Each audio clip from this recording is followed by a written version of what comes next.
So, with conservatives condemning the IRS for what they're calling unlawful harassment, some Tea Party leaders are refusing to accept the tax agency's apology. The co-founder of the Tea Party Patriots, Jenny Beth Martin, is saying the IRS's actions reaches what she calls a new low in illegal government activity. She joins us now. Thank you so much for being here.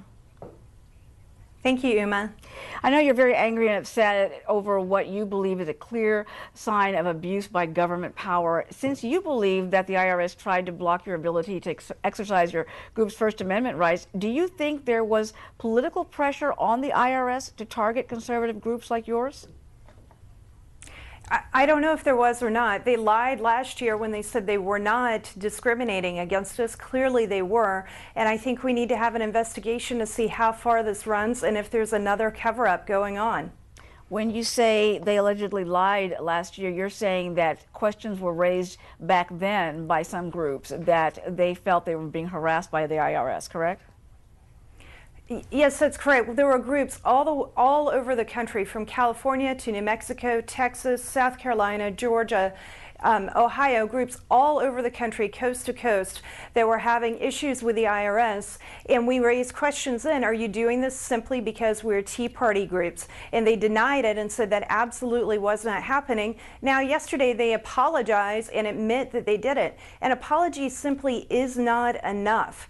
We need to find out exactly what happened and how we can prevent this from happening again. The IRS is not a political weapon. A big question that's being raised right now was anyone from the White House or the Democratic Party who got in touch with the IRS to get this done? What do you think? Those questions are ones that we need to have answered. I don't know if that happened or not. Right now, we just need to find out exactly how far this went with the IRS and how far up the chain it went. I find it very difficult to believe that only a few low-level employees in Cincinnati, Ohio, were able to affect this many groups around the country from coast to coast without some sort of managerial supervision happening. Now, are you one of those who believes that this action extends beyond the politics, that what's actually going on is violating the public trust?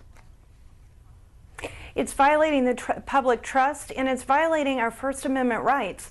When the IRS came back and started questioning us in late 2011 and early 2012, and remember, my group applied for 501c4 status in 2009. We've never had a definitive answer, and we applied for 501c3 status in 2010. No answer. They wanted every single Facebook post and comment on our Facebook page, every email we sent, in the names of any congressman or senator or staffers that our supporters from around the country talk to. It's a complete violation of our First Amendment rights. We have the right to talk to our congressmen and senators as citizens, and the IRS doesn't need to be asking for that much information from us. I know you're calling for a focused investigation, and you're demanding the resignations of anyone who is part of this targeted effort to go after conservative groups. But right now, we still don't know who the people are. No, we don't know who they are. And yesterday, the attorney for the IRS indicated that there wasn't going to be any action taken against the employees. And then they came back and said, well, maybe they just wouldn't comment on it. These people either need to be terminated or they need to resign. It's a clear abuse of power. Unelected public servants are supposed to serve our citizenry, and they were acting like rulers in charge of their little kingdom. This is not how America works. We don't have kings, we don't have rulers, we have elected representatives and public servants. Jenny Beth Martin, thank you so much for your comments. Appreciate it.